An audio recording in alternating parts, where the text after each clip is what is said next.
Bienvenidos amigos a otra edición de Cámara del Crimen, día sábado, 15 horas. Y estamos aquí para ofrecerles una nueva emisión de Cámara del Crimen, de este programa que tiene historias y tiene misterios. Tiene misterios, como el del día de hoy, con el que vamos a abrir el programa, pero no sin antes presentar a nuestro amigo, artista, dibujante, no sé ya cómo presentarlo, a Miguel Mike Paradiso, que nos va a recrear una escena de una de las historias que vamos a contar hoy.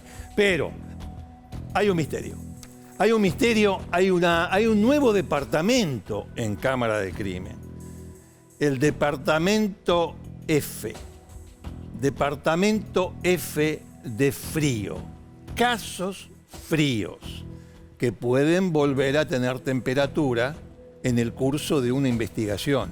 Yo los invito a ustedes a que me acompañen en este recorrido de pistas para ver si llegamos a resolver un misterio. Tal vez no sea hoy. Vamos a ver. El cadáver que apareció en el barrio de Coglan tiene una historia que todavía no conocemos. Comenzamos con ese caso en este departamento F, después de la barrida.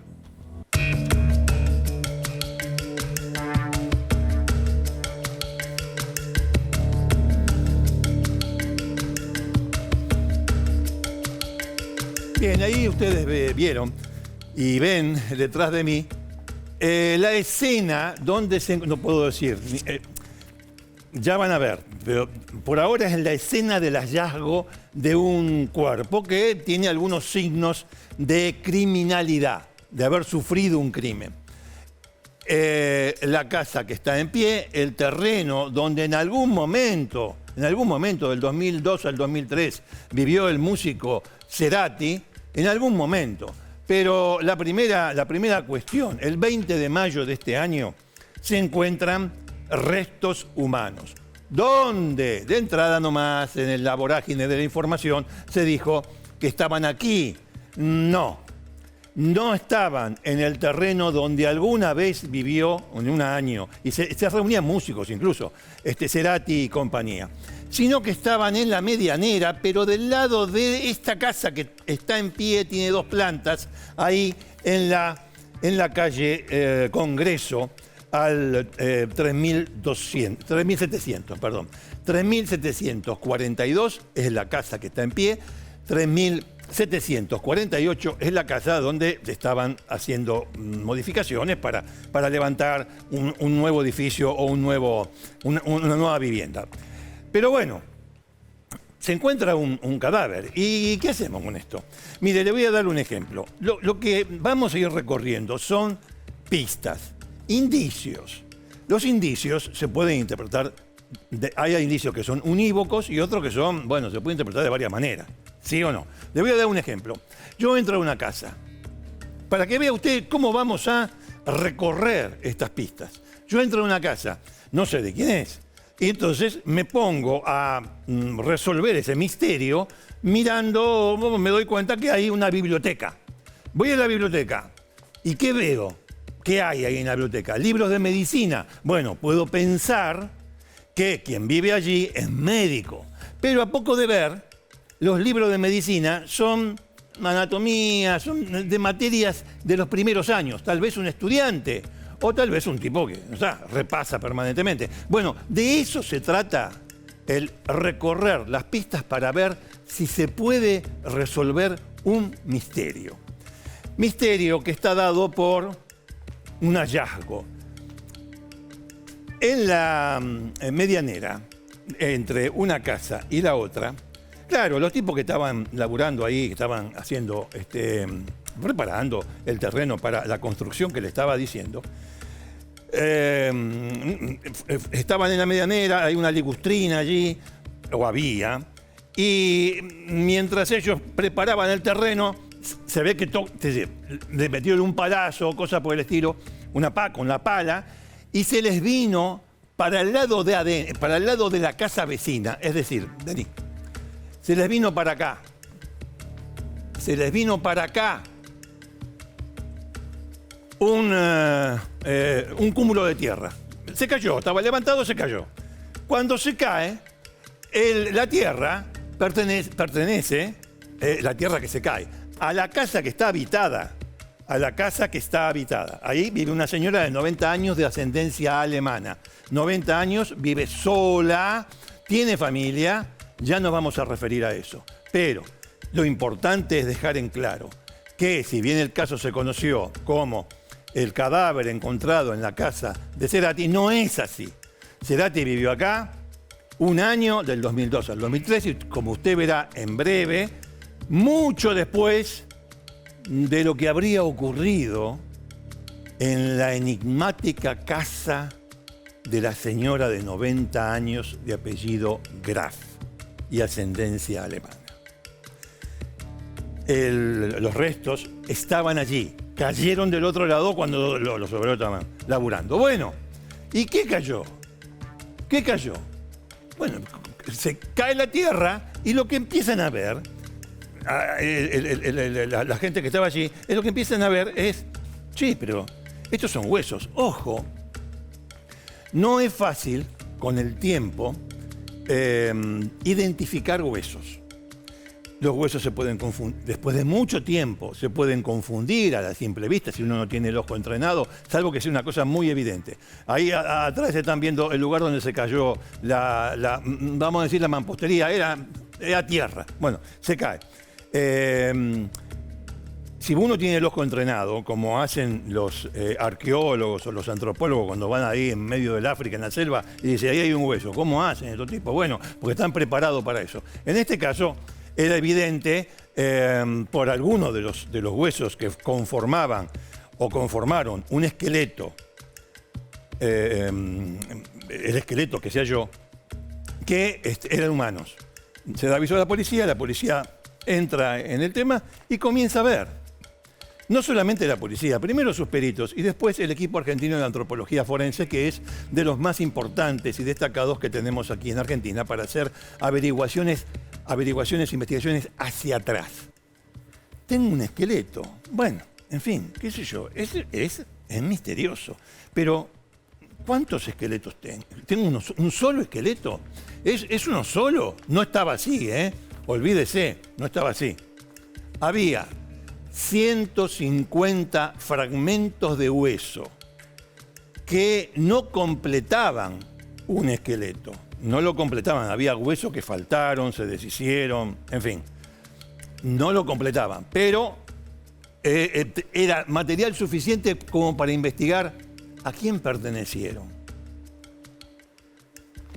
Vamos a ver ahora las pistas a través de las placas. Y que con cada placa nosotros vamos a ir avanzando en este asunto. Pero usted también haga el ejercicio, ¿eh?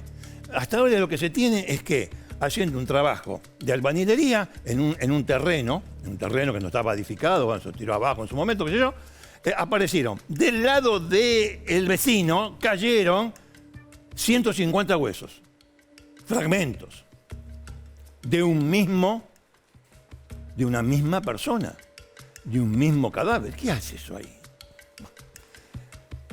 Acá lo tenemos, y hacen el hallazgo los obreros en el jardín de una casa en Congreso al 1600, tras un desmoronamiento en la obra. Bueno, justamente acá lo tienen, ¿ven? Acá lo tienen, ¿lo ven? Acá se cayó la tierra y aparecieron estos huesos. Bueno, veamos. Lo que decía antes, 150 fragmentos de hueso, y comienzan a aparecer. Porque, a ver, estaban todos juntos. Estaban los fragmentos de hueso, estaban en un mismo lugar, y en ese lugar también se encontraron otros objetos que, a la simple deducción, tendrían que ver con los huesos. En una palabra, objetos que tendrían que ver con una persona que apareció allí muchos años después, fragmentada, digamos de esa manera, por el paso del tiempo. Bueno, vamos a ver qué se encontró entonces. Una suela de zapato talle 41. suela de zapato talle 41. Acá lo ve? La suela de zapato talle 41. 41, ¿qué te da? Yo tengo con 44 y medio. 40, qué sé yo. Una suela de zapato. Una suela de zapato. No el zapato. Lo que había al lado o cerca de la suela del zapato, de la suela, solamente la suela, que había restos de cuero, pero muy poco, que asimilaron, los peritos asimilaron al zapato al que perteneció la suela. Pero muy poco, eran, sí, restos, digo bien. Una cuerina, un cuero, que podría ser un zapato, del cual sacaron que era un zapato con cordones, mire. A ver, si ahí lo toma bien el señor director. Ahí lo tiene. Dedujeron que podría ser la suela de un zapato con cordones. Bueno, muy bien, avancemos. Che, encontraron. Miren lo que hay acá. ¿Lo ve azul? ¿Lo ve azul acá esto? Bueno, un corbatín azul gastado, claro, gastado por el tiempo en que permaneció allí. Usted fíjese, si estamos hablando, ahora vamos a ver con el tema de la data, pero si estamos hablando de una persona que estuvo allí enterrada y póngale 40 años, de ropa no queda casi nada. La ropa que llevaba encima, salvo que tuviese un vaquero, un pantalón jean, cosa que no parece, no hay un solo rastro de eso, no hay nada. Puede ser un pantalón de tela y con el tiempo y el enterramiento, bueno, se va deshaciendo la tela, se va perdiendo. Pero estamos hablando, como ven acá ustedes, de un corbatín. Corbatín, una corbata, ¿no es cierto? Pero esta es una corbata, por ejemplo, acá la tiene. Otro elemento como para ir armando un rompecabezas y ver si se puede llegar al final de este misterio. Bueno, acá lo tienen el corbatín. El corbatín, a ver, yo quiero decir una cosa. Corbatín. Ustedes, a ver, mi deseo es que ustedes también elucubren, porque de acá de eso se trata todo esto. Mire que van pasito tras pasito. Bueno, ¿por qué corbatín y no corbata? Claro, porque da la impresión, usted analiza en general lo que va apareciendo, en general, le va dando una idea de quién pudo haber sido la persona que quedó allí enterrada a unos 60 centímetros de profundidad, muy poco, a tal punto que cuando se movió un poco el terreno, se apareció en los huesos. Corbatín. ¿Colegio? ¿Escuela? Se supone que secundaria. Se supone. ¿Pero por qué lo supongo? Y por el desarrollo, ¿no? ¿Qué tengo? Una Horma 41. Bueno, en fin. Colegio. Vamos a ir un poquito por el colegio. Colegio. Y usted me va a decir, pero esto es más fácil que la carapela, hombre. Se fija en todas las desapariciones, denuncias de desapariciones que hubo en el barrio Coglan desde el 80 para acá, y se fijan también si hay colegios y qué sé yo, si hay una denuncia de desaparición, y ya está. No lo han hecho. No lo han hecho aún. De escuela, escolar, bueno, vamos a tenerlo ahí con punto suspensivo. ¿Es un escolar? Espere, a ver si seguimos viendo elementos que fundan esa presunción de que se trataba de un escolar, sí, de un varón o de una mujer. Bueno, está bien. 150 fragmentos de hueso. El corbatín, ya le dije. Un llavero naranja con una llave. A ver, si tenemos una foto. Mire, de todas maneras está acá. ¿Ve? El llavero naranja. ¿Lo ve? ¿Que naranja? Sí, ¿no? Y la llave. O sea, esto permaneció. Metal permanece.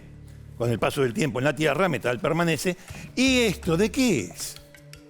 Este llavero. ¿Vio cuando usted va, digo, ¿no? ¿Vio cuando usted va a hacer una copia de una llave a la cerrajería?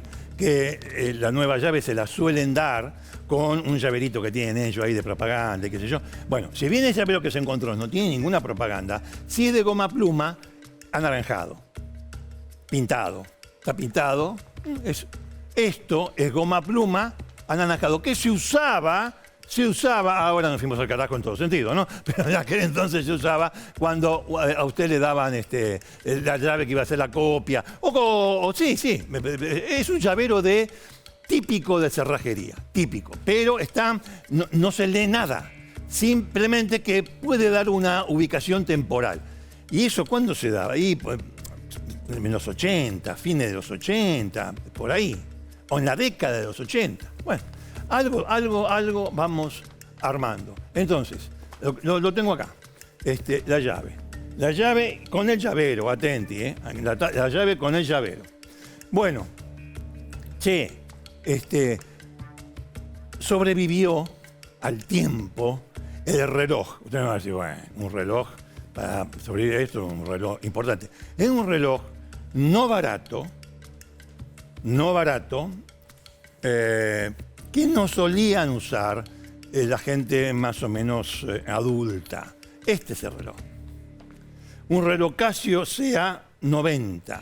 Era un reloj avanzado para su época porque era reloj calculadora. Estamos hablando de que Casio realizó estos relojes en el año 80, justamente, en el 80, 82, por ahí. Pero acá, en Argentina, estos relojes llegaron muchos años después. Por el 92, 91, llegaron estos relojes acá. No eran relojes baratos, insisto. No tiene acá uno de marca suiza, no.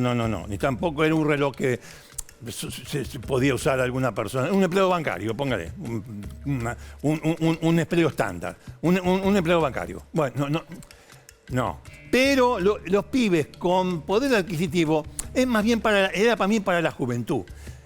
El reloj Casio, que lo tenemos acá. ¿A dónde lo tenemos? Bueno, lo tenemos ahí. En la foto. Acá está, mire.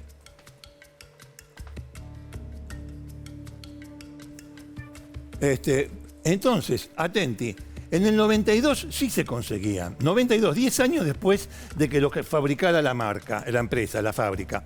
Entonces, sí, porque acá en Argentina ahora no es tanto, porque ahora estamos en la modernidad, ahora viajamos a la luna y todo eso.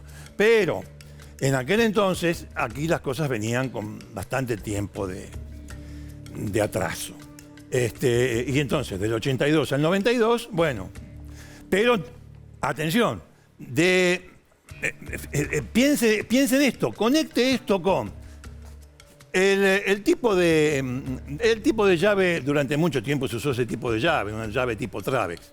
El llavero, corbatín, horma 41, suela de zapato, tal vez con cordones, puede ser de colegios. En aquel entonces se usaba zapato con cordones, pero también se usaba mucho mocasín, acordate, mocasín. Y sobre todo, si estamos... ¿Por qué me estoy inclinando hacia los pibes? Hacia alguien joven. ¿De qué sexo? Bueno, entonces, y llevaba eso, que sobrevivió. Pero no solamente llevaba el reloj Casio fabricado en 1982 y vendido en la Argentina en los 90, yo le digo más, en el 92, sobre todo, el reloj Casio, sino, además, mire lo que hay acá. Eso es una ¿cómo es? ¿Cómo es que usan los carpinteros? En fin. O puede ser un dije. ¿Ve esto que está acá? Bueno, esta circunferencia tiene otra circunferencia en el medio como para colgarlo. Entonces se pensó, bueno, no, es un dije. No es un dije. No es un dije y tiene hasta el año de fabricación. El año en el cual se acuñó. Acuñar. ¿Con qué objeto se usa la palabra acuñar? Con monedas. Moneda japonesa de 5 yenes, claro, se acuñó en acá le falta un 1, ¿no? 1975. Valor simbólico en Japón. A ver, tiene un valor monetario. Ahí ustedes estaban viendo. Vuelven a poner, ahí está.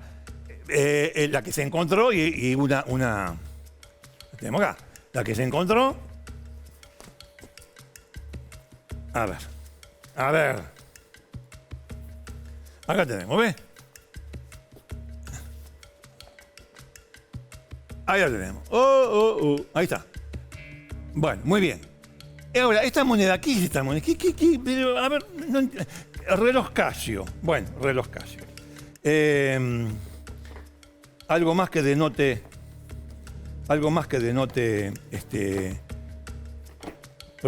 procedencia. Vamos a dejarlo así. Ah, no, porque va atrás. Lo que pasa es que yo siempre me llevé manualidades en el colegio. No, tampoco, se cae todo. Bueno, no importa. Lo vamos a dejar así porque con las manos no puedo hacer nada. Bueno, entonces, atenti. ¿Y esta moneda? ¿Qué era? ¿Oriental el hombre? Porque que se recuerde, en la década del 80 o los 90, sí podía haber una moneda de yen, pero... y esta moneda en particular, los japoneses la usaban como amuleto. Amuleto de la buena suerte, o a veces, vio cómo son las culturas, otras culturas, no la nuestra, ¿no? Sobre todo con este tipo de cosas, una moneda, un contante. También para la mala suerte. Evidentemente, quien la llevaba, salvo que se lo hubiesen colocado, cosa que eso sí parece fantasía, la usaba para la buena suerte. Mire todo lo que tenemos acá. ¿Podemos sacar alguna conclusión? ¡No! Todavía no. No. No se olvide del tema que si vamos por el lado del corbatín, de la horma de zapato, del reloj Casio, uno está pensando en un pibe. Un pibe. Y la moneda tiene que ver con su cultura o, qué sé yo, algún amigo le dijo, che, mirá, esto es buenísimo, qué sé yo, lo compré en tal lado y dicen que trae buena suerte. Bueno, va al otro y se lo compra. No sé, no se sabe. Bueno, muy bien. La llave, como habíamos dicho, que no sabemos qué abre. Es una llave que no se sabe qué abre. Y no, ¿cómo se va a saber qué abre? Ahí la tiene, para que el director haga lindo plano acá. Muy bien.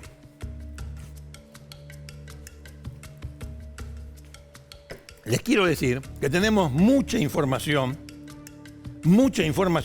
partiendo de la nada misma. Sigamos. Bueno, ¿cómo murió este pibe? El equipo de antropología forense dio en la tecla.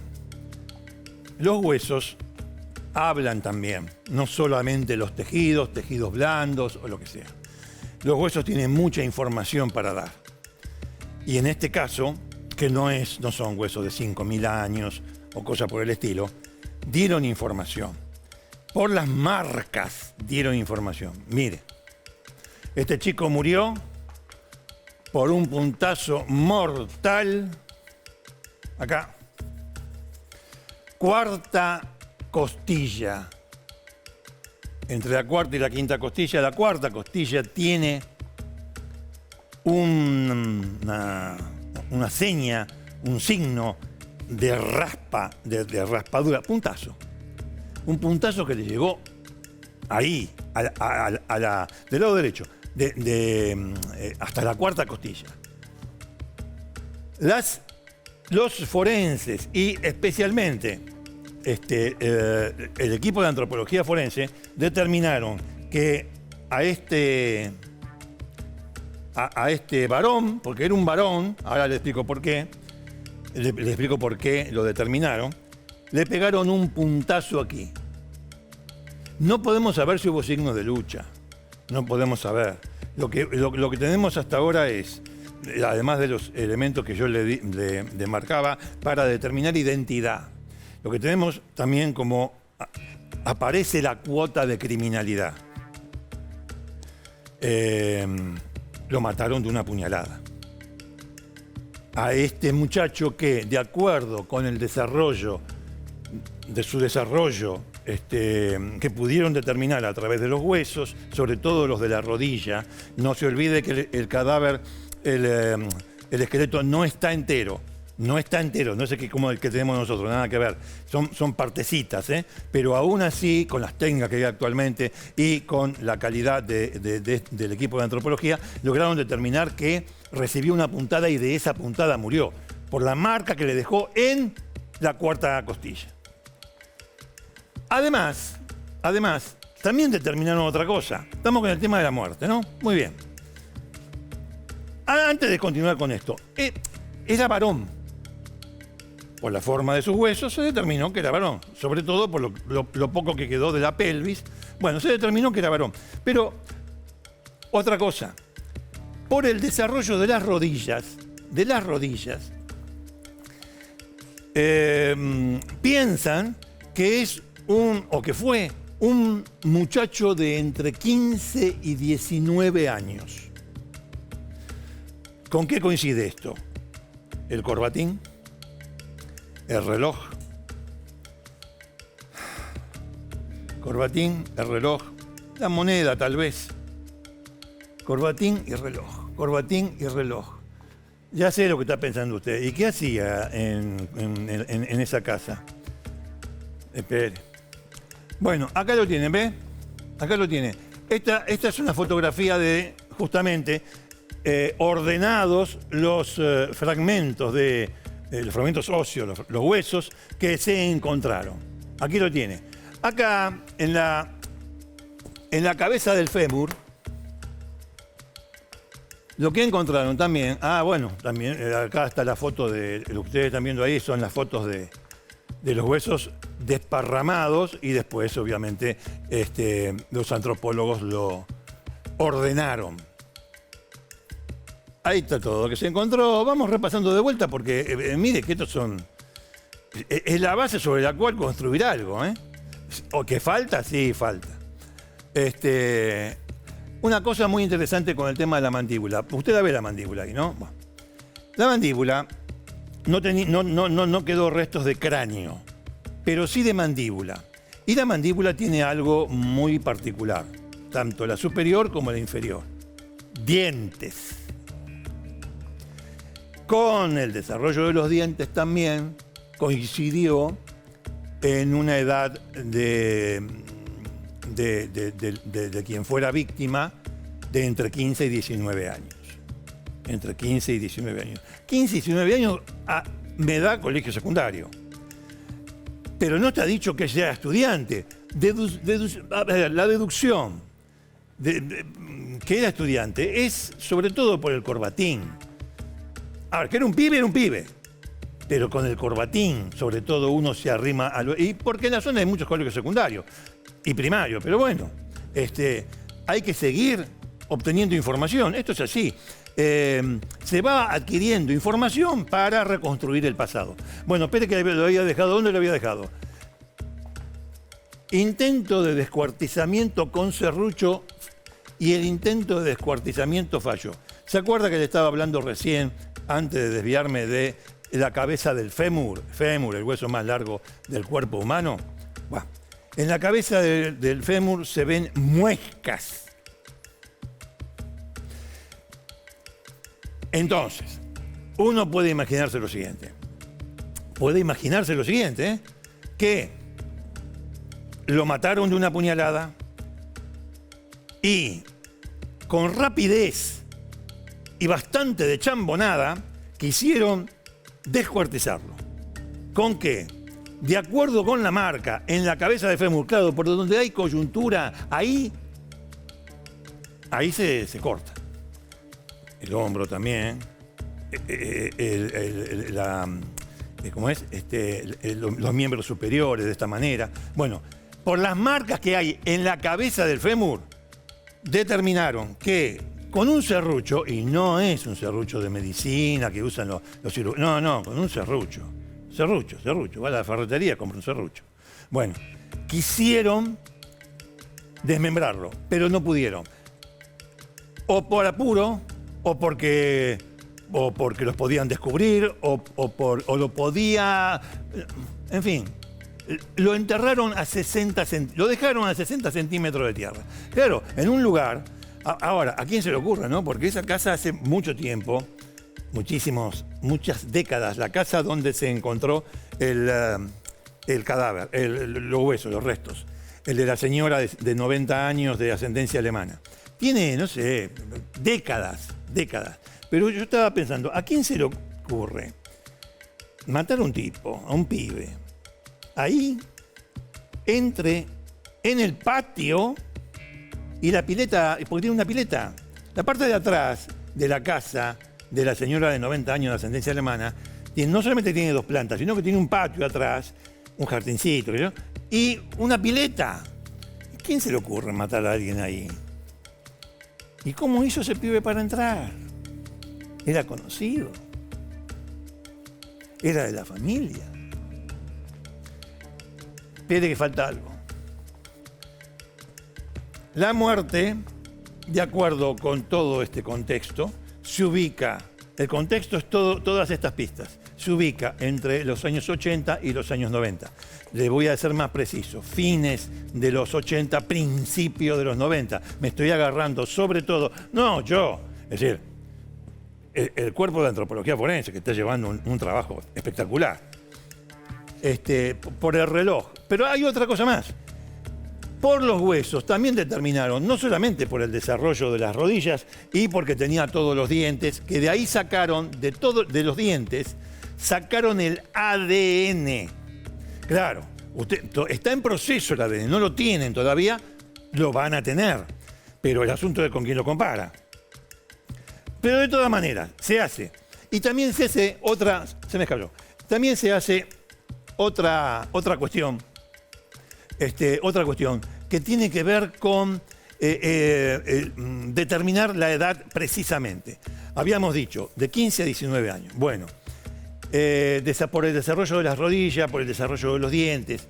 No tenía dientes de leche, no tenía dientes, la muela de juicio, dientes de leche, sí. No tenía las muelas del juicio, no las tenía. No las tenía. Mira acá. El sexo masculino lo determinaron entre 15 y 19 años. Una altura de 1,77. No era bajo. Un varón, está bien, 1,77. Sí. El calzado número 41, como le habíamos dicho. Esto, mire, tenía en el maxilar inferior un diente torcido del lado derecho, pero hacia adentro. Hacia adentro. Pudo haber sido una malformación. En fin. Uno de los dientes definitivos creció hacia adentro, le dio falta aparato, pero en esa época todo era más complicado en ese sentido. Sin muelas de juicio. Bueno, yo le voy a decir una cosa. ¿Cuándo salen las muelas de juicio? A ver, dígame usted. Entre los 15 y los 25. Tal vez salen y no salen del todo. Hay casos. Pero más o menos entre los 15 y los 25. Lo cual viene a coincidir con el hecho de que este pibe era un pibe. Acuérdese, de 15 a 19. Bueno, sin muela de juicio. Los brazos estaban más desarrollados. Acá me quiero hacer un alto. Está bien, nosotros pensamos eso que usted está leyendo ahí. Indicio de deporte o trabajo físico. Es cierto, porque los brazos, de acuerdo con los huesos, ¿no es cierto?, estaban más desarrollados los brazos que los miembros inferiores. ¿Por qué? Bueno, pudo haber hecho deportes, sí. Pudo haber ido al gimnasio. En aquel entonces, no sé, el grueso de la gente no iba al gimnasio, ¿eh? No es como ahora. En fines de los 80, los 90, el único gimnasio era Dale al Morphy. No había. En aquel entonces, olvídate, alguno que otro iba, pero no es lo común como es hoy en día, nada que ver, y sobre todo por un pibe, los pibes que querían jugar a la pelota cuando le tocaba gimnasia en el colegio, o recreación, o deporte, lo que sea, jugar a la pelota, jugar al básquet, y olvídate. Salvo que este pibe, como parece pertenecer a una clase socioeconómica media alta, y lo estoy diciendo por los elementos que se encontraron, media alta, por ahí practicaba algún deporte que implicaba el desarrollo de la musculatura de los miembros superiores. Pero, ¿y si tenía algún problema de movilidad y andaba en silla de ruedas?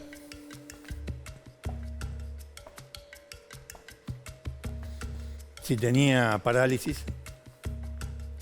Y usted me va a decir, por ahí los huesos de las piernas, ya que tienen la cabeza del fémur y qué sé yo, deben tener otros. No tienen tantos.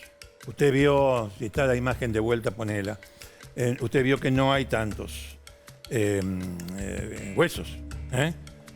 Están un poquito desperdigados, armados, pero están. No sé si se podrá determinar. Lo que están haciendo ahora, más que determinar o resolver la cuestión de por qué tenía desarrollo de los miembros superiores y no tanto, no es que no tenía raquitismo y nada por el estilo. Bueno, no tanto de los miembros inferiores, lo que está tratando de determinar es qué comía. También es un indicador importante el de qué comía, la alimentación. Y eso a través de algo que han podido obtener, que son isótopos estables. Son una molécula que le puede a usted decir cuál era su alimentación, hasta le puede llegar a determinar la raza y algunas otras cuestiones. Usted me va a decir, es lo menos importante a esta altura del partido. Bueno, lo más importante a esta altura del partido es algo que ya se tiene. Lo mataron. Es un caso criminal. ¿Un caso frío? Sí, un caso frío. Pero con este misterio te vas a dormir y te levantás. Primera cosa. La segunda cosa es el gran ausente hasta el momento.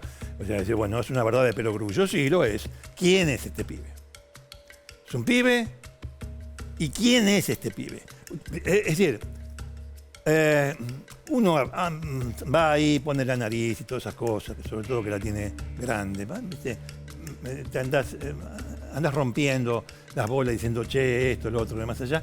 Y lo que yo no le puedo transmitir a usted es una cosa que no hicieron. Y no hicieron porque acá hay un fiscal que está interviniendo, tal vez porque querrá tener más elementos. Digo, bueno, a ver. Pudieron tener una conversación dentro de las circunstancias del caso con esta mujer de 90 años que hace 40 que vive ahí en ese edificio. Pudieron tener una conversación, se sabe que tiene una hija, la señora, que entre esa casa de 2 plantas, ¿ve?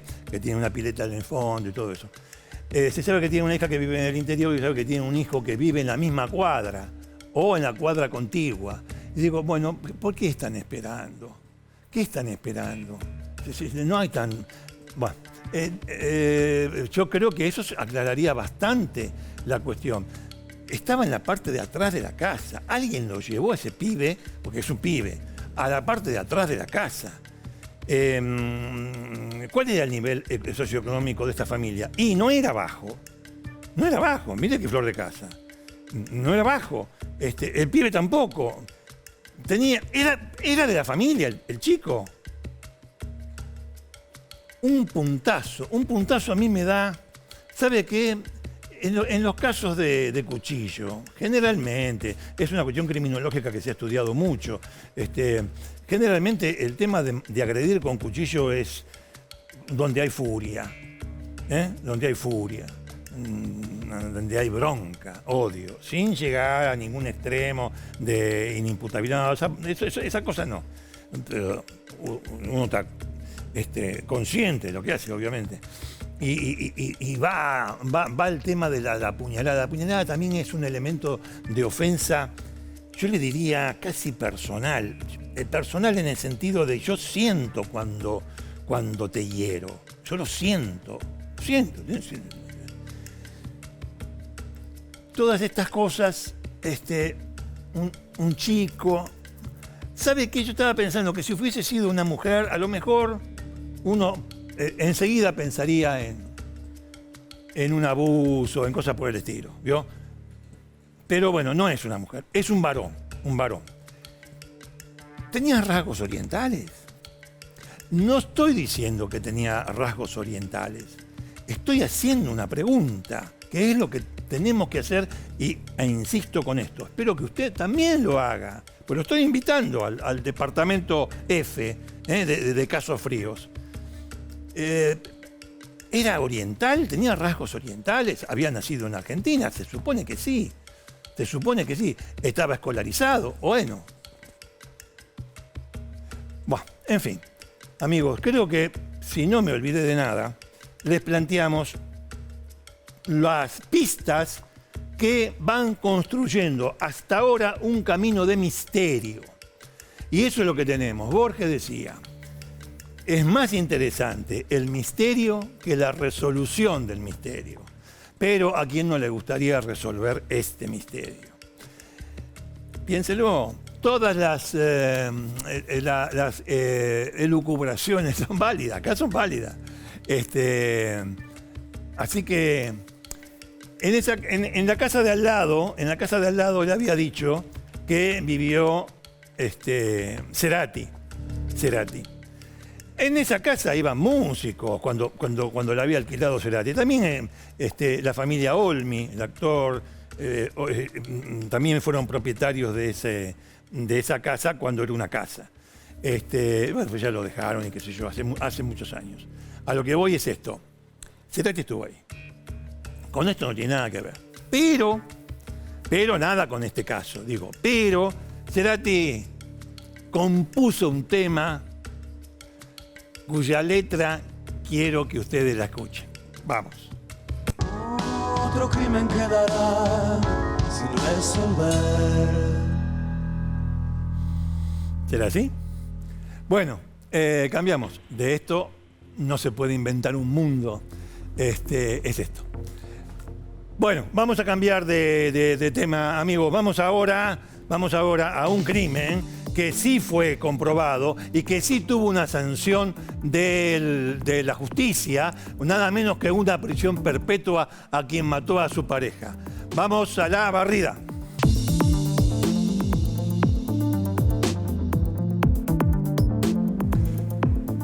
Los están viendo. La víctima es Lucía Mujica. La chica, no, acá, que está acá. Y de la derecha de su pantalla es Nahuel Casco. Dos muchachos jóvenes. ¿Qué hizo él? En San Antonio de Areco, provincia de Buenos Aires, eran pareja, expareja, se peleaban, volvían. Y el 13 de noviembre del año 22, el Casco, Nahuel Casco, de 24 años, ella tiene la misma edad, tenían los dos. Él de 24 años la mata a golpes. Sí, ¿se acuerda que te estaba comentando, hablando del caso primero, de esa sensación de cercanía, de sentir la muerte del otro cuando se apuñala? Bueno, acá no la apuñaló, acá la molió a golpes. Lo mismo es. Se siente la muerte del otro. La molió a golpes a esta chica y después hizo una cosa tremenda. Incendió el lugar para ocultar su crimen. En el año 22, nunca, después lo agarraron y le hicieron un juicio en Mercedes. Nunca Casco dijo por qué. Se puede especular cualquier cosa, pero el tipo nunca dijo por qué. Hace falta tener un porqué para que el Código Penal, para que el sistema penal reaccione frente a casos como estos e imponga una pena. No hace falta. Si hay una razón que surja, que está contemplada por la ley, por ejemplo, la mató por codicia. Bueno, la codicia agrava la cuestión, la lleva a la perpetua. Pero acá no hacía. A ver, lo que hizo este hombre, lo hizo con ensañamiento. El ensañamiento está contemplado como un agravante del homicidio. Ya no es homicidio simple, sino que es homicidio agravado por el ensañamiento. ¿Por qué se agrava el ensañamiento? Bueno, se agrava el ensañamiento porque a la sociedad le repugna que un criminal prolongue la agonía y el sufrimiento de su víctima. Un reverendo hijo de puta, tal cual. Entonces, el ensañamiento es una agravante que ya deja los 25 años de cárcel del homicidio simple, 8 o 25, lo deja y entra directamente en la prisión perpetua. Es lo que le dieron al puta este. ¿Listo? Sí, la madre de ella, ¿qué dijo? Cuando ahora el Tribunal de Mercedes, el 4 de Mercedes, el Tribunal Oral 4 de Mercedes, lo condenó. Dijo, bueno, mire, para recordar, esto fue aquí en Cámara de Crimen cuando nosotros tratamos el caso por primera vez, esta es la segunda, y como les decimos siempre, no abandonamos los casos. Y cuando tienen una noticia, ahí estamos nosotros. Lo que acaban de ver, lo que veían recién, era la entrevista que le hicimos, en marzo fue. ¿No? Marzo, corregime, Nacho, ¿marzo? En mayo, en mes de mayo, hace muy poco. A la mamá de Lucía, que contaba cómo fue toda esta experiencia terrible y fatal. Bueno, prisión perpetua para Casco. Y bien sentenciado está. Dejamos esto, tomamos un poquito de agua.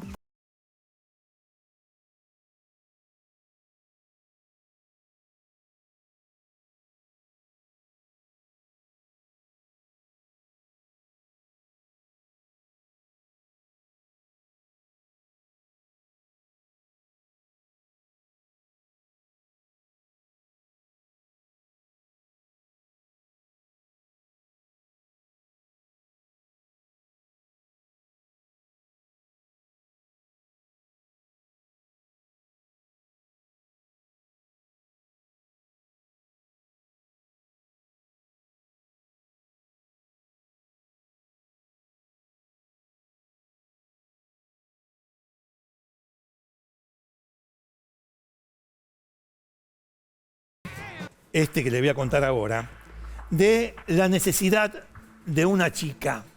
¿Qué necesidad de una chica? La necesidad de trabajo de una chica. Bien, no hay nada peor, sobre todo en Argentina, que estamos acostumbrados a escuchar y a calcular índices de desocupación, que la guita no alcanza, que cuando consigo algo no me alcanza, o que no consigo y estoy. Y la gente sigue. La gente de buen espíritu, no los otros. El que quiere trabajar, va. Araceli Ramos, de 19 años, era una de ellas. Araceli Ramos era una chica preparada que quería trabajar. Ahí la vemos. Ella vivía en Loma Hermosa y, bueno, a ver, tenía un novio en Escobar, pero lo veía cada fin de semana porque ella estaba muy dedicada a eso, a conseguir un trabajo. Ya a los 19 años vivía con su mamá. Y bueno, el 30 de septiembre del año 2013, usted fíjese, ¿no? Ella vivía en Loma Hermosa y le deja una nota a su mamá diciéndole: mirá que me voy a una entrevista de trabajo en la localidad de Caseros, en la calle Puan, y le deja la dirección, le deja todo a la mamá. Fíjese, para que no se preocupe la madre, en fin, le deja todo. Y a eso, estamos hablando del 30 de septiembre del año 2013. Y, ¿cómo es? A las 2:30 de la tarde, ella se va. La madre, cuando vuelve, ve la nota, se queda tranquila, la hija le avisa todo, en fin. Se va a ver antes del horario previsto para esa entrevista, se va a ver una amiga, y de la casa de la amiga se va efectivamente a la calle Puan, en Caseros, donde iba a tener esta entrevista de trabajo como empleada. Bueno, llega y no aparece más. Desaparece. Entra a la casa y desaparece. A las 6:30 de la tarde, la mamá hace la denuncia porque su hija le había dicho, mirá que es un ratito, vengo, y para esa hora, 6:30, se suponía que iba a estar de vuelta en la casa o que le habría mandado un mensaje a su madre diciéndole que estaba yendo para la casa. Sin embargo, nada de eso ocurrió. Y como se cuidaban en esa época, en esa zona donde había bastante inseguridad, entonces se cuidaban entre ellas, y a la mamá le llamó mucho la atención. 6:30 de la tarde, no me dice dónde está, ahí tenemos más fotos, ¿no? Bueno, va a hacer la denuncia. Mucha bola no le dieron cuando hizo la denuncia, mucha bola no le dieron, no. El día 30 de septiembre es cuando ella va a la tarde a esta entrevista de trabajo que había conseguido a través de Facebook. A través de Facebook, un militar, un tipo de prefectura, se habían relacionado.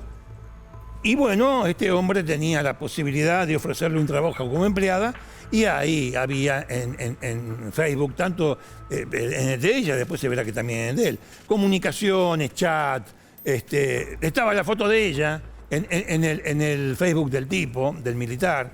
Bueno, había un nombre por lo menos para empezar a averiguar esto, ¿no? Pero también había una casa, la de la calle Puan, ahí en Caseros. La policía después,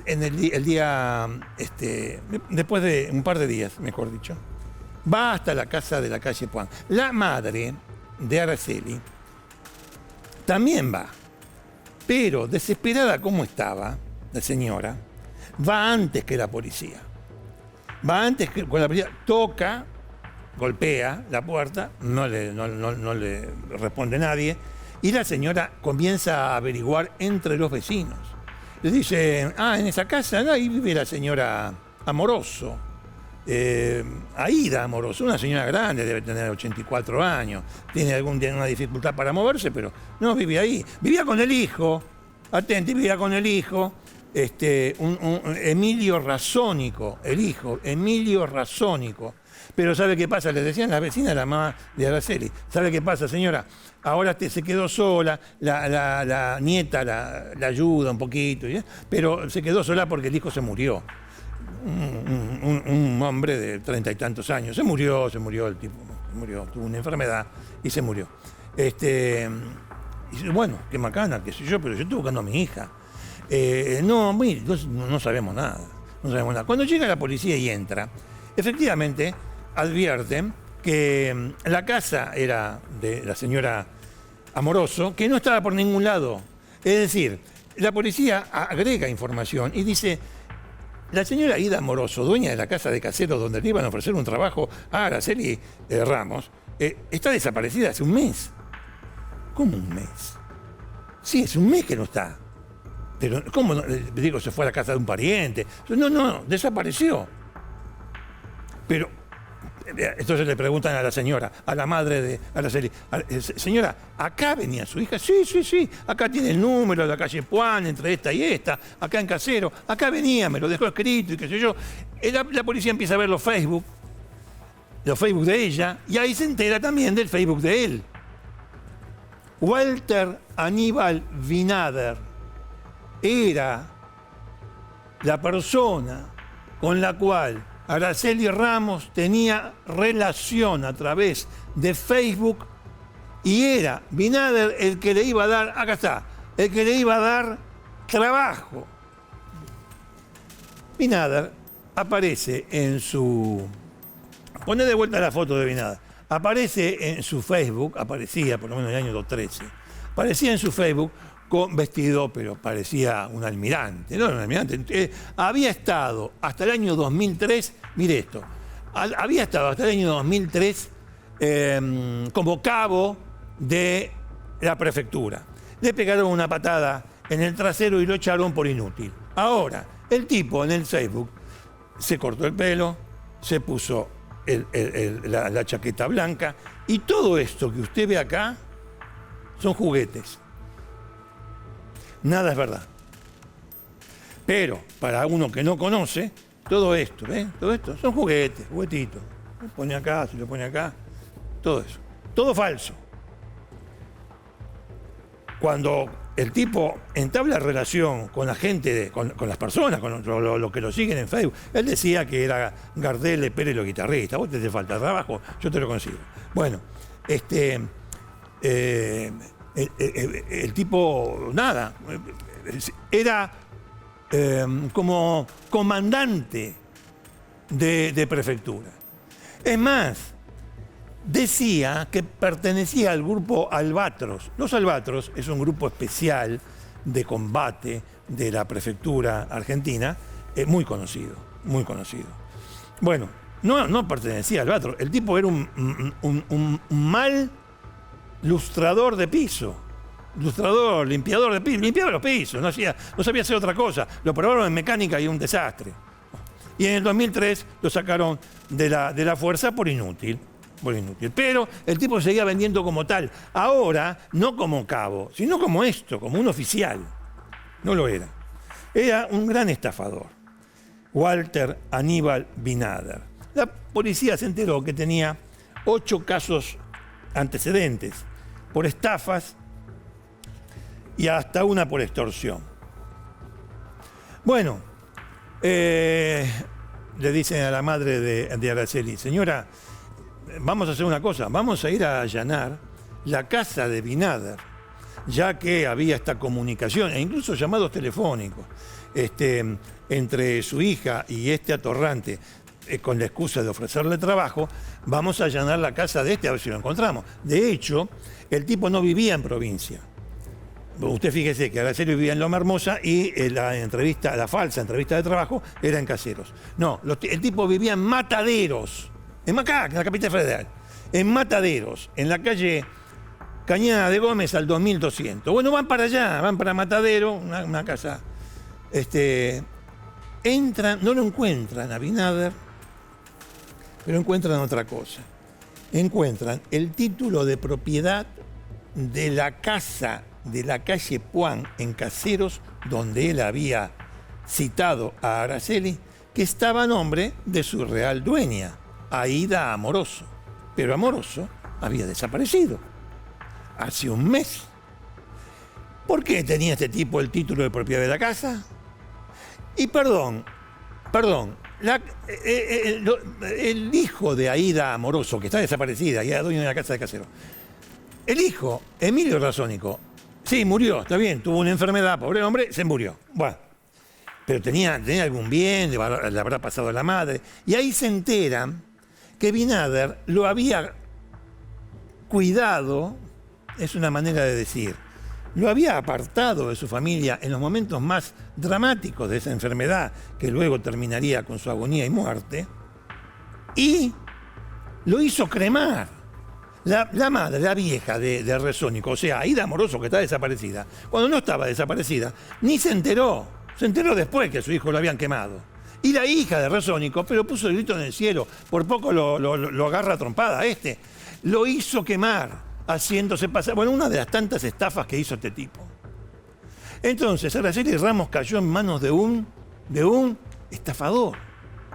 ¿Pero qué le quería sacar a Araceli Ramos? Obviamente en la casa de Matadero no estaba. La fotografía de esta bestia apareció por todos lados, y qué sé yo, con este traje, con este uniforme de comandante de prefectura.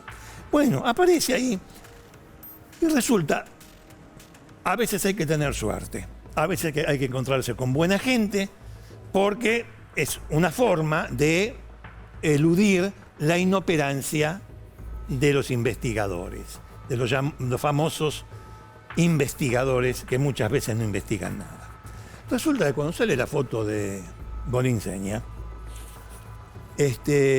aparece, va a la comisaría, dan los datos de quien quiera aportar información, que este tipo tenía orden de captura, qué sé yo. Aparece en la comisaría un remisero. Y el remisero dice, yo lo conozco a ese que aparece con vestido de militar. ¿Cuál? Sí, no, sí, este tipo. Yo no lo conozco como Binader, Walter, Aníbal. Yo lo conozco como... Nada, me contrató un par de veces para que lo lleve y lo traiga. ¿A dónde? No, mire, yo vengo en realidad, no solamente porque lo conozco, porque el día, los primeros días de octubre, después del 30 de septiembre, los primeros días, él me contrata para llevar un bulto a un descampado. a Villa Madero me quería llevar. General Paz y Crovara, por esa zona, que hay descampado. Y no le dijo que llevaba. Sí. Es un viaje largo, ¿eh? Es un viaje largo. Me dijo que llevaba una antena, porque él es técnico, se dedica a la telefonía, tenía que dejar una antena colocada ahí en medio de la nada, en ese lugar. Bueno, ¿y dónde es? ¿Usted se acuerda dónde lo llevó? Sí, yo me acuerdo, porque no solamente fui, sino que lo tuve que esperar que volviera, porque se adentró en el descampado. Volvió y después lo volví a llevar a la casa de Matadero. A todo esto, mientras el tipo remisero, estaba contando, lo encuentran a Binader y lo detienen. Lo encuentran, porque siempre rondaba, vio que el asesino vuelve al lugar del hecho o a los lugares que solía frecuentar. Bueno, este volvió y lo encanaron. Pero bueno, encanado estaba. El asunto es que Araceli Ramos no aparece por ningún lado. Resulta que ya tenían una pista. Vamos a ir a General Paz y Crovara a ver qué pasa. Pero dicen, no, espera un momento, porque en la casa de este tipo, de Binader, encontramos un video. ¿Y qué tiene que ver? Si el tipo tiene un video. No, el video es de Araceli Ramos. Pero ¿cómo de Araceli Ramos si el tipo le citó a una entrevista de trabajo y lo que sospechamos es que todo terminó muy mal? Porque a lo mejor tenía otra cosa no, a lo mejor no, tenía otra cosa en la cabeza que hacer con Araceli Ramos. Sí, conversación entre los policías. Pero mirá este video. Ponen el video, aparece en la casa de la calle Puan, en Caseros, aparece Araceli Ramos muerta de miedo, grabación realizada el 30 de septiembre del año 2013, es decir, el mismo día que la chica, la nena de 19 años tenía esa falsa entrevista de trabajo con este degenerado. Y aparece en el video que ven los canas, aparece ella muerta de miedo diciendo, pero es que si lo tengo acá se lo digo tal cual. Es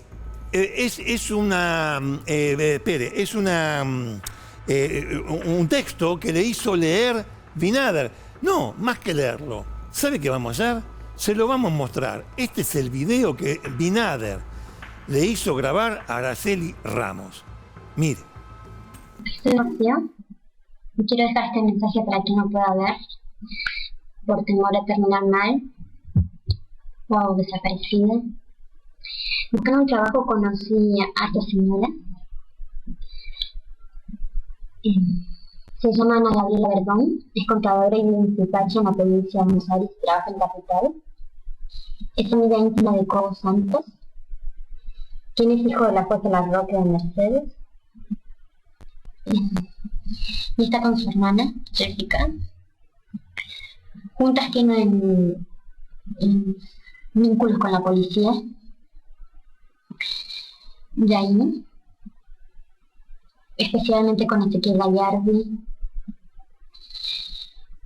con quien mataron a Celeste, Verónica Fernández, en el departamento que tiene en la calle Talcahuano. Este video, que es del año 13, ¿no? Ustedes la vieron, la están viendo. Lo que ella dijo en lo sustancial es así. Introdujo a otras personas en este lío que armó Binader. Dijo, Verónica Celeste Fernández fue asesinada el 24 de noviembre del año 2012. Y sus asesinos son 3 policías. Si me pasa algo, fueron ellos. los mismos que mataron a Verónica Celeste Fernández. ¿Qué es esto? Espere. Vamos a pasar las cosas en limpio, porque si no... Araceli Ramos va a una entrevista de trabajo falsa, ella no lo sabía, su madre tampoco, a Caseros, a la casa que se había apropiado Walter Binader, y allí le hace grabar a Araceli. No había ninguna entrevista de trabajo, no había ninguna posibilidad de trabajo. Le hace grabar este video. Y después la saca de ahí, de la calle Puan en Caseros, y se la lleva a su casa. Cuando se la lleva a su casa, llama al remis y van hasta Villa Madero con la excusa de la antena y qué sé yo, y en realidad lo que llevaba en ese bolso no era ninguna antena, no era ningún aparato de telefonía, sino que era el cadáver de Araceli Ramos, a quien deja en el descampado. Después regresa al remis y vuelve a su casa. ¿Por qué hizo todo esto? Esta chica que le hace nombrar Binader a Araceli, Verónica Celeste Fernández, era una prostituta cuyo cuerpo apareció en Vicente López. Hacía ya tiempo. Es un caso que quedó impune porque nadie lo quiso investigar. Y dije bien, nadie lo quiso investigar. También en ese video, no solamente decía que 3 policías habían matado a Verónica Celeste Fernández, sino que las pruebas estaban en un departamento de la capital federal donde habían escondido el DNI de Verónica Celeste Fernández. ¿Qué tendrá que ver todo esto con Araceli Ramos? Araceli Ramos simplemente, Binader la quería para que grabe este video y después la mató. Así como habría matado a Verónica Celeste Fernández. Bueno, van a ese departamento de Capital Federal, en la calle Talcahuano al 400, y se encuentran, los policías, cuando van a ese departamento, se encuentran con una prostituta boliviana que le dice, sí, acá trabajaba, acá venía Fernández, Celeste Fernández, pero bueno, a ella la mataron y qué sé yo. Revisan y encuentran el celular de Verónica Celeste Fernández y encuentran el DNI de Verónica Celeste Fernández. Policía dice, nos falta algo, nos falta encontrar a Araceli Ramos y armar el rompecabezas. Bueno, finalmente van con el remisero hasta Villa Madero, entran en ese descampado y encuentran la bolsa que no tenía una antena de telefonía. Tenía el cuerpo, el cadáver de Araceli Ramos, que estaba atada con alambre, estaba en posición fetal, la habían asfixiado y por el tiempo transcurrido no pudieron determinar si había sido abusada. La que sí había sido abusada fue Verónica Celeste Fernández, a quien encontraron en Vicente López un año antes, atada con alambre, en posición fetal y asfixiada. Tenían un asesino serial. Tenían a Walter Aníbal Binader. ¿Por qué lo hizo? Binader tenía una novia en el año 10, 11. Tenía una novia, 2010-2011. Esa novia lo mandó a la miércoles en determinado momento porque el tipo era un tipo psicótico, más que psicópata, perdón, insoportable, hijo de puta, todo eso. Mandó a la miércoles. Fue tal el acoso de Binader a esta chica que estudiaba en la Universidad de La Matanza, que llamó por teléfono a la universidad diciendo, si no echan a fulana de tal, va a explotar la mitad del colegio. Amenaza de bomba. La hostigaba, estaba siempre encima, hasta que esta muchacha hace la denuncia y 3 policías lo detuvieron. Binader lo detuvieron por un tiempo, le hace una causa por extorsión al colegio y a esta muchacha, y le dan 2 años y medio de prisión en suspenso a este. Cuando está en libertad, piensa una revancha contra los policías y contra la chica también, pero empezando por los policías, Para lo cual engancha con el asunto de la oferta de trabajo a Araceli Ramos para que haga ese video. Y de echarle la culpa de todo a esos 3 policías que no tenían nada que ver con nada. Se descubrió todo. Se descubrió todo. ¿Y cómo terminó esta historia? Terminó así, mire. Binader no salió nunca más de la prisión. Tiene prisión perpetua. Pero, ¿por qué? Tiene prisión perpetua por la desaparición de Aida Amoroso, la señora de 84 años, dueña de la casa de la calle Puan en Caseros. Por su desaparición y por privación ilegal de la libertad, seguida de muerte de Araceli Ramos, la chica de 19 años con la que empieza esta historia porque iba a una entrevista de trabajo que luego resultará falsa. Es que a Binader, además, lo acusaron por el crimen de Emilio Resónico, el hijo de Aida Amoroso, el hijo, el dueño de la casa de la calle. No, por el crimen de Resónico no, porque no tenía ninguna prueba, el tipo fue quemado.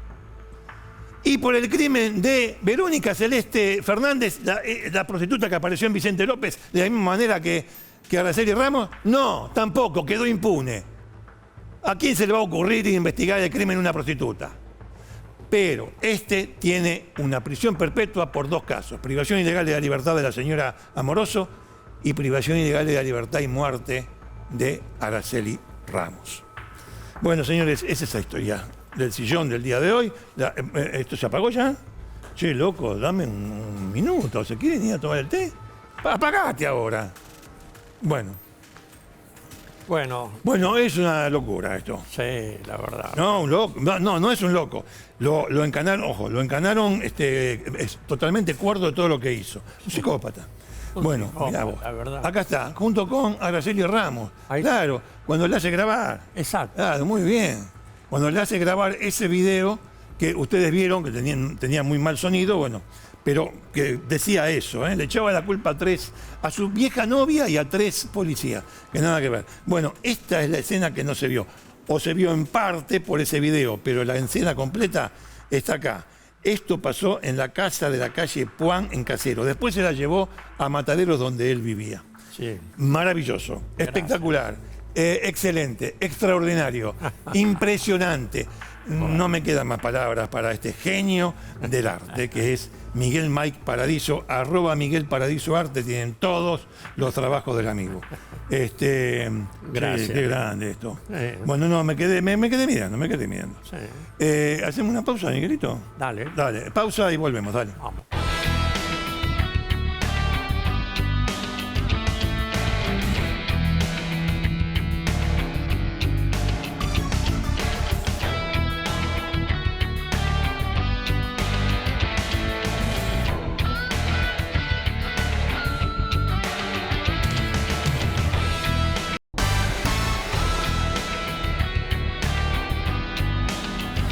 Continuamos en Cámara de Crimen.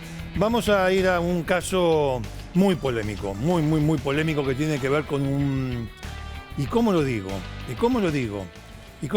Con Justo José y Larraz, un ex sacerdote echado de la Iglesia Católica Apostólica Romana por el Papa Francisco en el año 24, que estaba acusado de pedófilo, de haber causado mucho daño, pero que primero lo condenaron y después las cosas en la justicia, ¿vio cuando fuman debajo del agua? Bueno, ahora se lo explico. Vamos primero a una barrida.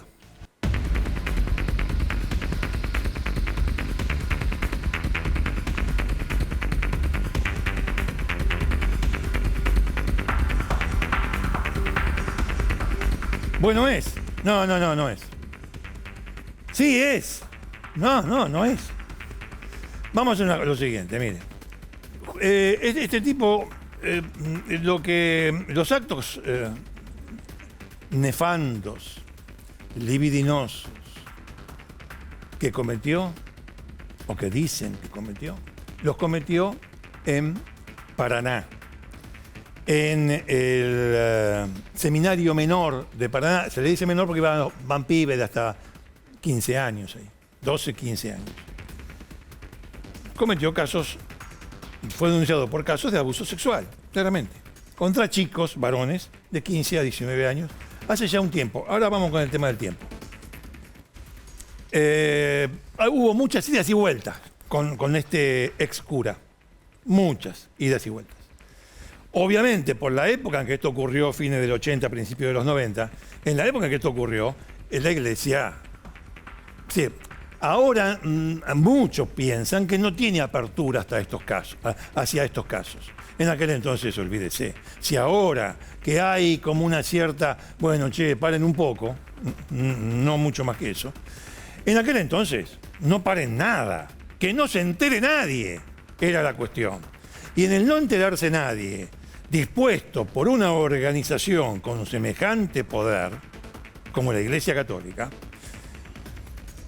pasaban todos los males posibles, porque de eso se trata, de eso se trata. Pasaban todos los males posibles que usted no se enteraba. Y cuando alguien o algunos querían que se castigara esas aberraciones que se hacían desde el punto de vista sexual, sus acercamientos sexuales, bueno, no pasaba un carajo, no pasaba nada. De todas maneras, justo José Larraz, de este hombre estamos hablando, tuvo un sumario interno en Paraná cuando su superior, vamos a decirlo de esa manera, aunque no es exactamente la palabra, ¿no? El cardenal Estanislaos Karlik se enteró en el 94 y 95, 1994, 1995, que había por lo menos cuatro chicos que lo habían denunciado. Entonces lo que hizo fue un sumario interno, es decir, nada, y lo mandó a Larraz al Vaticano. ¿En qué mejor escondite que el Vaticano? Cuando el Vaticano tuvo un año ahí aprendiendo, no sé, cómo se suben y bajan las escaleras, y después volvió acá, pero ya no fue a Paraná, sino que fue con todas sus facultades como sacerdote, se fue a una parroquia en Tucumán. Luego se avanzaría en este caso, cambiarían algunos criterios legales y se llegaría a emplazar a Larraz, a acusarlo de abuso sexual y corrupción de menores contra los chicos que habían estado en el seminario menor de Paraná y lo condenaron. Tranqui. Vamos a ver, ya llegado a este punto, vamos a ver la condena que recibió el 21 de mayo del año 2018 por la Sala Segunda de la Cámara de Paraná, Justo José Larraz. Mire. En calidad de autor y por ende condenarlo a la pena de 25 años de prisión, de cumplimiento efectivo y accesorias legales. Hacer lugar a la al pedido de prisión preventiva del condenado Justo José Larraz bajo la modalidad de arresto domiciliario y en consecuencia revocar la excarcelación que oportunamente se le concediera. Vivienda de la que no podrá salir sin orden judicial bajo apercibimiento de revocarse este beneficio en caso de incumplimiento. Esto es un antes y un después para nuestra provincia y para los niños, para la niñez, es un antes y un después. No, con el mayor de los respetos voy a decir que sigue siendo un antes, no hay un después. Sigue siendo un antes porque, si bien la mayor autoridad judicial de la provincia de Entre Ríos confirmó la pena de 25 años diciendo que los abusos sexuales cometidos por sacerdotes contra los chicos que están bajo su cuidado, bajo su dominio, son delitos de lesa humanidad, repugnan la conciencia de la humanidad, confirmó los 25 años de prisión y ese fue el argumento. Claro, la Iglesia no se queda quieta, usted sabe que no se queda quieta. La Iglesia, la institución, ¿no? La institución. Y apeló apeló, recurrió a la Corte Suprema de Justicia de la Nación. Corte Suprema. Lorenzetti, Rosenkrantz y Rosati. Bueno, muy bien. Llega hasta esa instancia, ahora, no hace mucho, hace unos días. ¿Y qué resuelve la Corte Nacional? No. Esto está prescripto. Los delitos de esta naturaleza tienen un plazo de prescripción marcado por la ley de 12 años. Aquí, habiéndose cometido en el 88 y en el 90, está excedido en mucho el plazo de prescripción, y todas las leyes posteriores que se han dictado para acortar el plazo de prescripción no pueden aplicarse hacia atrás porque perjudican al acusado. La ley penal para atrás es la más benigna, no la más gravosa. Y también dijeron, no compartimos, la Corte Nacional, no compartimos el criterio del Superior Tribunal de Justicia de Entre Ríos de que este sea un caso de delito de lesa humanidad. No, para nosotros no es un caso de delito de lesa humanidad. Esos delitos están definidos de otra manera, así que no lo consideramos como tal. En consecuencia, revocó la Corte la pena de 25 años de prisión y determinó que Justo José y Larraz debía ser sobreseído y abandonar la prisión. Muy bien. ¿Está claro esto? Porque de estos términos legales depende todo. Pasa el tiempo sin que se haga nada, los efectos del delito se diluyen, opera la prescripción, no hiciste nada en tanto tiempo, el tiempo te lo da el propio Código Penal, el 62. Bueno, 12 años. No hiciste un joraca en 12 años, lo hiciste después, jódete. Jódete. Bueno, muy bien. Ahora, frente a una situación como esta, o frente a una situación similar a esta, en lugar de ser un cura abusador, la acusación, puede ser un caso de homicidio, un caso de violación, un caso de estafa, un caso de extorsión, cualquier caso, cualquier delito del Código Penal. Tienen todos su plazo de prescripción, todos, hasta el homicidio también, todos tienen su plazo de prescripción. Entonces, supóngase que se activa la prescripción porque en tanto tiempo la causa no se movió. No se movió porque las víctimas no podían denunciar. Porque las víctimas estaban atrapadas en la jaula que les creó y Larraz.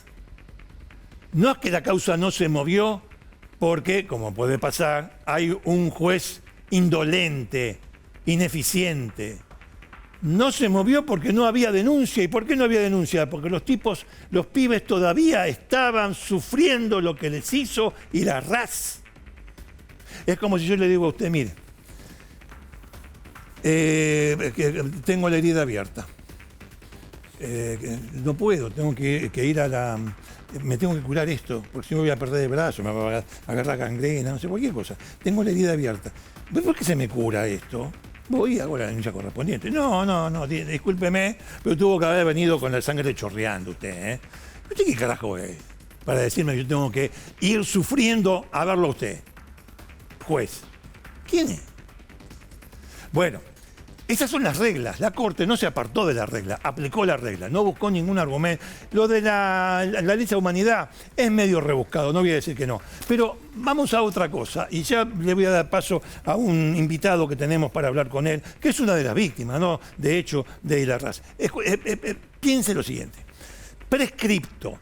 Yo pregunto, ¿cierto?, a un abogado, le digo, escúchame una cosa, si una persona fue sobreseída por prescripción, ponele de un robo, pasó el tiempo, no hicieron un carajo, o lo que sea, y pasó el tiempo y prescribió.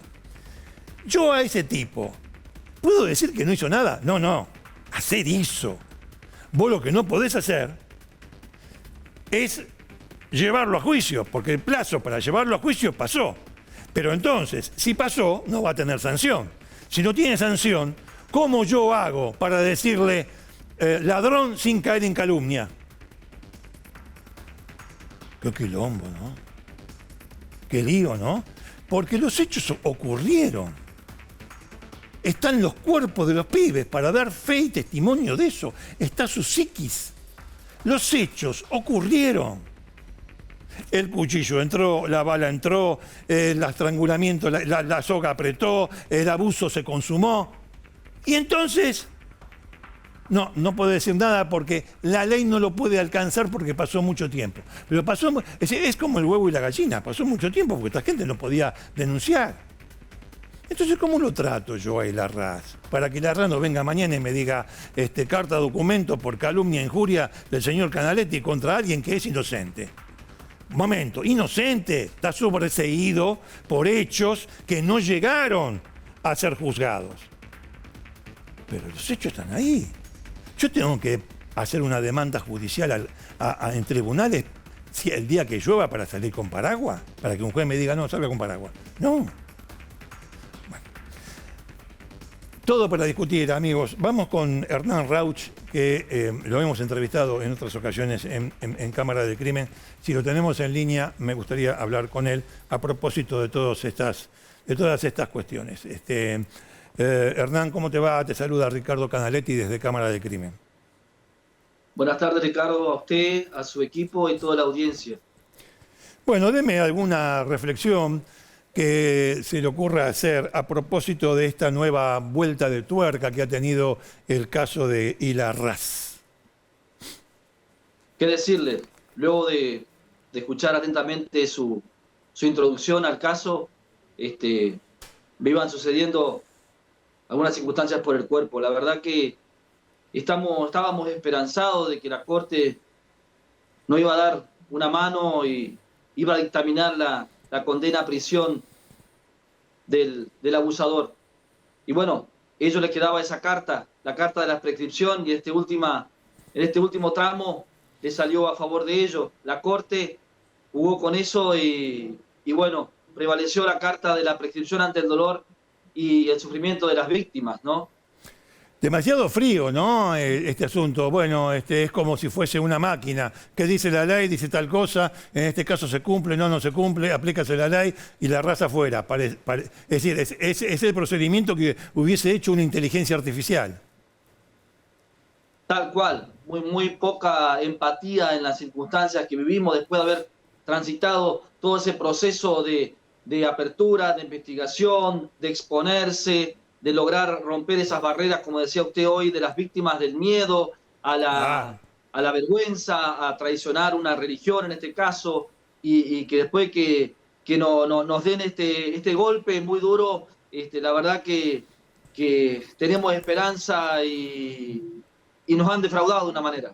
Nos han defraudado. Yo le quería preguntar para que usted cuente, según la noticia que yo manejaba, las víctimas de Larraz eran muchachos, eran chicos, de familias rurales, podemos decir, se la bancaban, pero no dejaban de ser pobres, tenían que laburar para subsistir. Familias, me han dicho hasta de ascendencia alemana, muchos, que veían en el seminario una posibilidad de futuro para sus hijos. ¿Era así el grupo de estudiantes, de aspirantes, digamos así, que iban al seminario menor de Paraná? Sí, efectivamente.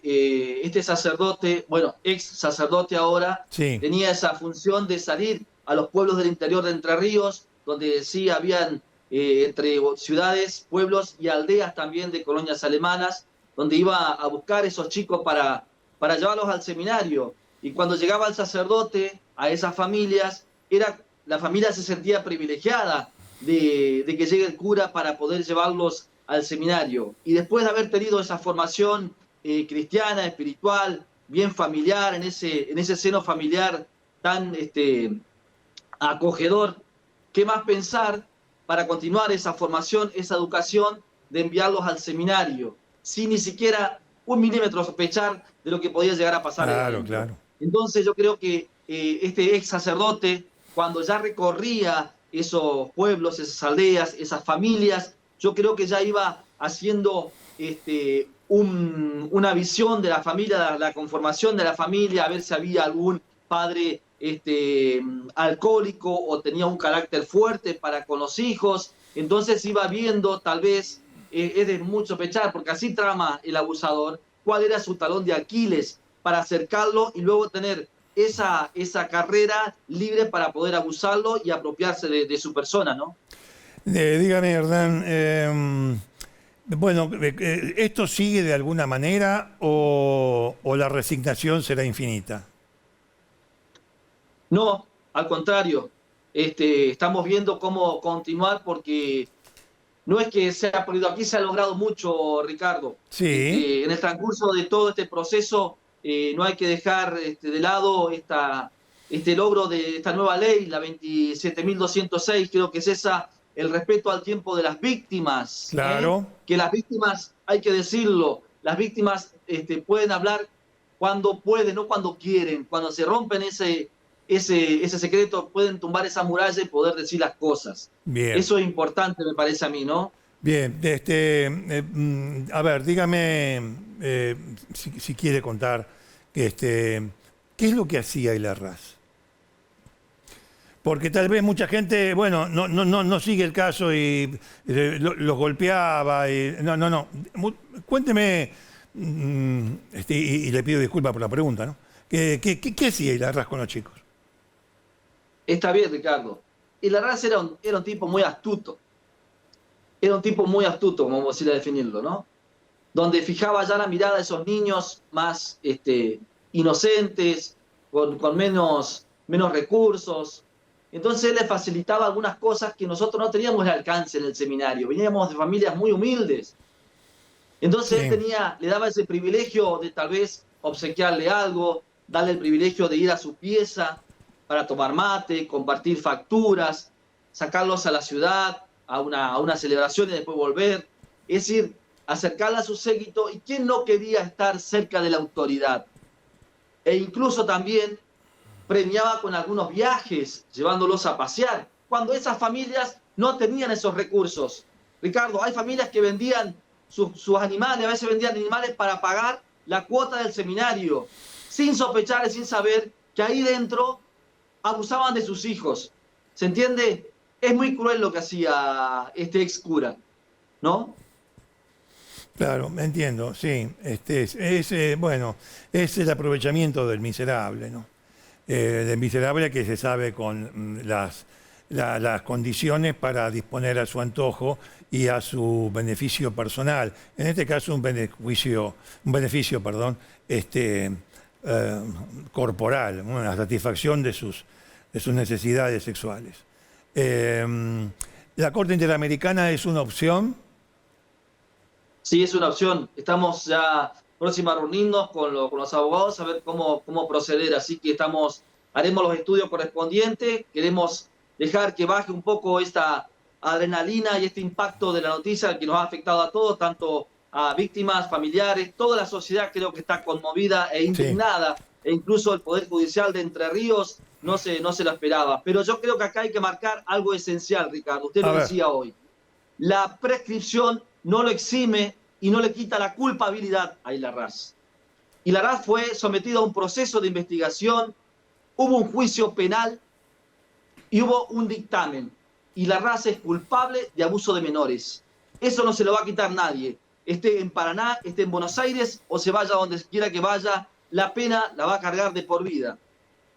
Bien, sí, es así, porque a diferencia de otros casos donde operó la prescripción, en particular, y después de mucha lucha, lucha en el buen sentido, se logró juzgarlo y entrar a un terreno que es siempre difícil en los procesos penales, que es analizar la culpabilidad con relación a los hechos. Así que sí, es verdad todo lo que usted dice. Bueno, yo le agradezco mucho estos minutos. Si quiere agregar algo más, por supuesto, a su disposición. Y yo pensé que iba a pasar un tiempo antes de que nos volviéramos a ver. Pero bueno, la sorpresa que da la justicia y aquí nos tiene. La última palabra se la dejo a usted. Tal cual. Gracias, Ricardo, por este espacio. Siempre han sido tan gentiles en brindar estos temas que les llega tanto a la sociedad.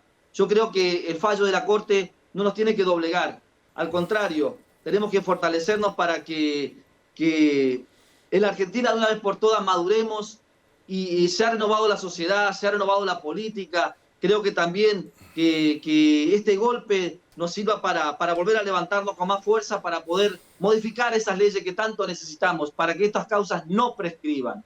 Y en lo personal también, para aquellas víctimas, compañeros o víctimas que hay en toda la Argentina y el mundo, es que se tiene que hablar, se tiene que volcar afuera todas esas circunstancias que vivimos, porque no, lo que hace el abusador es generar la culpa y el miedo, y eso te paraliza. Entonces yo creo que todos merecemos ser felices en esta vida, y el hablar, el contar, el sacar afuera es clave en la sanación de la persona para poder continuar la vida.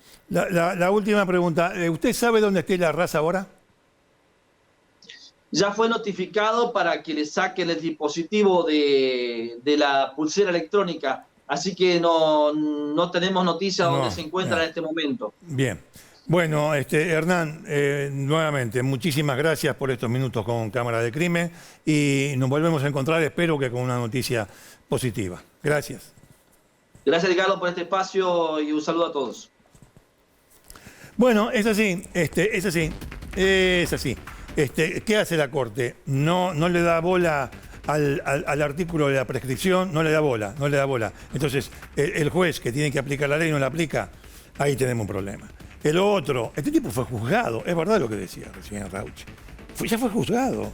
Entonces, sí, bueno, pero no debió ser juzgado. Bueno, pero sí, él no debió. Es un curso aleatorio de acción. Bueno, en fin. Justo Cosilarras. A veces el cielo espera demasiado. Corte.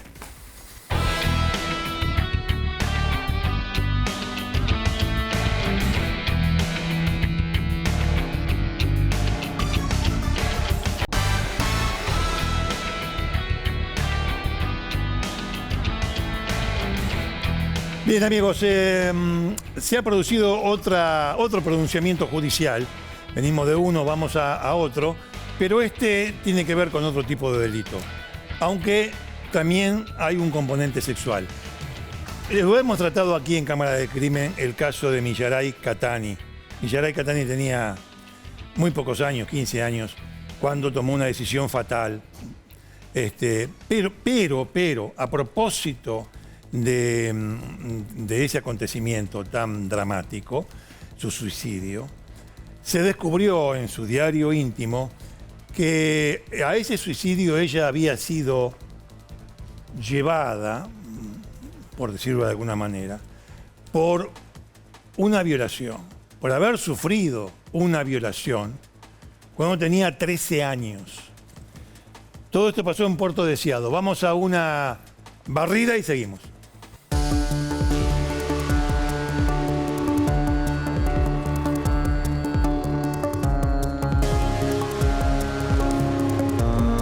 Bien.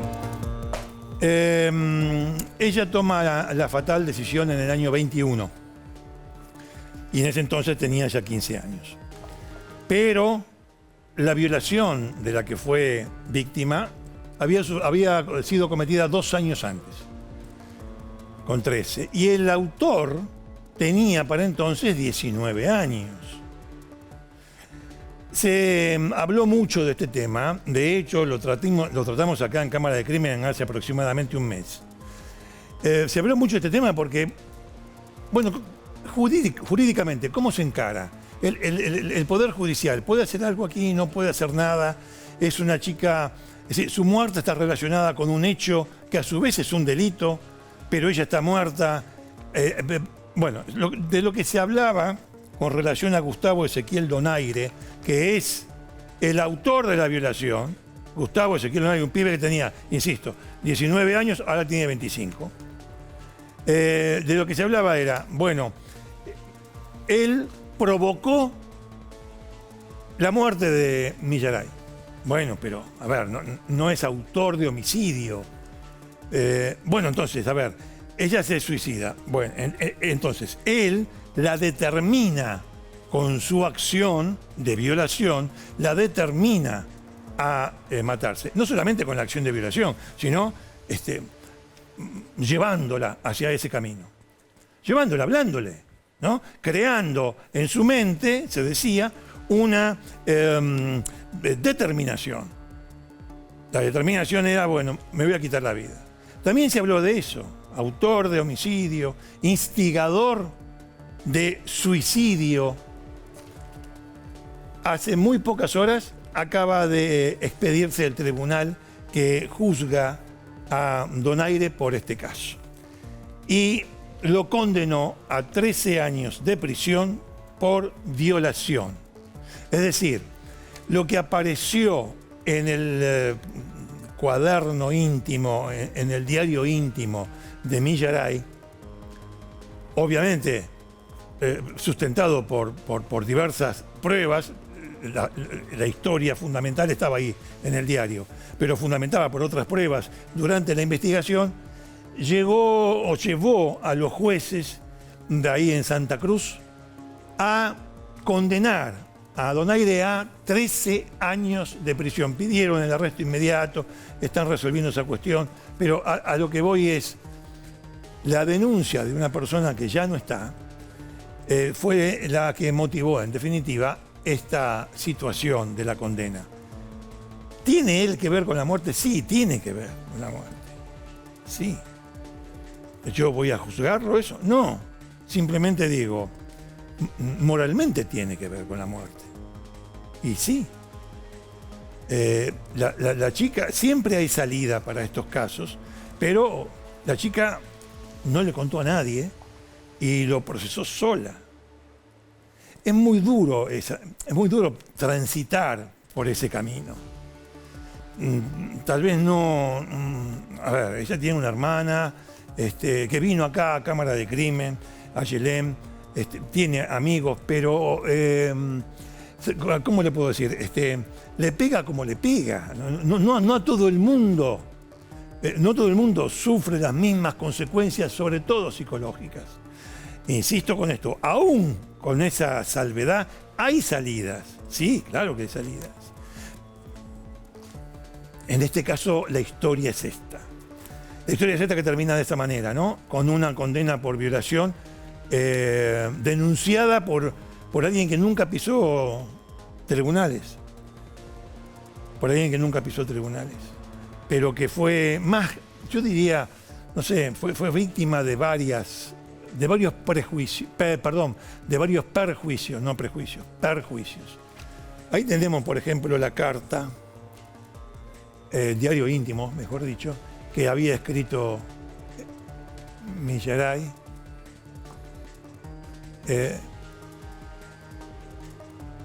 Ahí dice, intento no pensar en Gustavo, pero no puedo. Claro, era recurrente durante 2 años la figura de Gustavo Ezequiel Donaire, ¿no? Que es el que ahora resulta condenado. La verdad, es decir, y esta no es, quiero que quede claro una cosa, esta no es una escritura en el diario íntimo de amor, no es de amor. No puedo dejar de pensar en Gustavo, no puedo dejar de pensar en lo que me hizo Gustavo. Está claro. Y así fue como ella pasó esos 2 años. No le contó a nadie. No le contó a nadie. ¿Saben qué? Les dije que hace más o menos un mes tratamos el caso aquí en Cámara de Crimen con Ayelén, la hermana de Millaray Cattani. Vamos a poner al aire un fragmento de esa entrevista cuando tuvimos acá a Ayelén. Esto fue en abril del 2021. Sí. Ese día Milla decide quitarse la vida y fue para toda la familia sumamente choqueante, doloroso. No teníamos respuesta, no entendíamos qué estaba pasando. Estábamos sinceramente destruidos y en blanco, sin saber qué es lo que estaba pasando. Ella sufrió un abuso cuando tenía 13 años, fue en el 2019. Ah, bien. Ahí pues, Ahí precisamos las fechas. 2 años antes de esa fatal decisión, ella había sufrido esa agresión que evidentemente no pudo soportar. No, exactamente. Si fue en el año 19, es decir, ella, bueno, voy a repetir la palabra, soportó el dolor todos esos años, pero hacia adentro. No hasta donde vos sabés, lo manifestó con alguien, alguna amiga que después te vino a contar, porque son 2 años bancándosela. Exactamente, claro. Cuando a ella le pasó, fue sumamente duro, pero claro, solo pudo contarle a su mejor amiga. Después estuvo todo el tiempo en silencio, aguardando este dolor, tratando de sobrevivir. Y lamentablemente esta persona siguió molestándola, siguió estando en lo que sería, no sé, por WhatsApp, Instagram. Entonces, lo que nosotros sabemos es que hasta el último día él estuvo molestándola. Bueno, muy bien. El caso Millaray. Seguramente va a dar también para más argumentaciones, más polémica. No creo polémica, pero el tema de la muerte de la chica es un punto que a la familia aún, obviamente, como no le va a resonar, pero están pensando en la posibilidad de que esto tenga un correlato judicial. Bueno, nos tenemos que ir. Nos tenemos que ir. Cuando dije correlato judicial me refería a la muerte de Millaray, no a la violación que ha sido juzgada y el autor recibió 13 años. Vamos acá.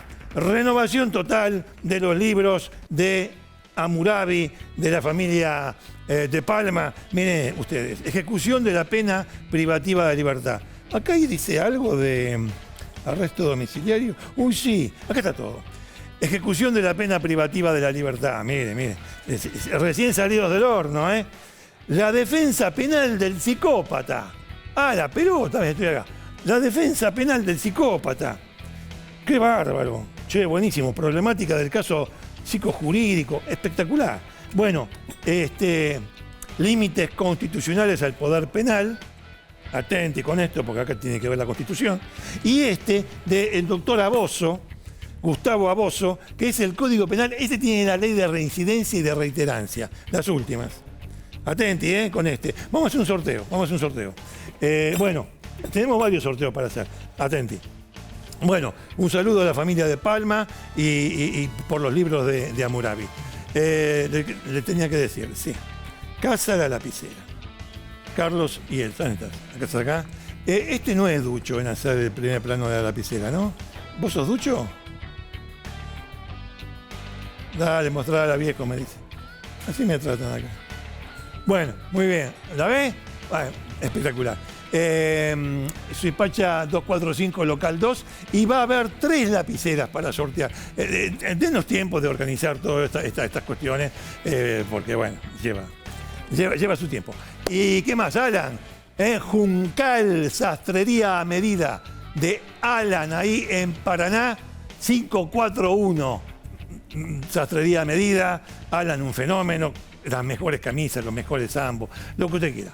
Bueno, nos tenemos que ir. Che, me quedé pensando en el departamento F. Hay que seguir ese caso de Coglan, de los 150 fragmentos de hueso que aparecieron ahí. Bueno, basta, no hablo más. Ci vediamo fra una settimana. Arrivederci.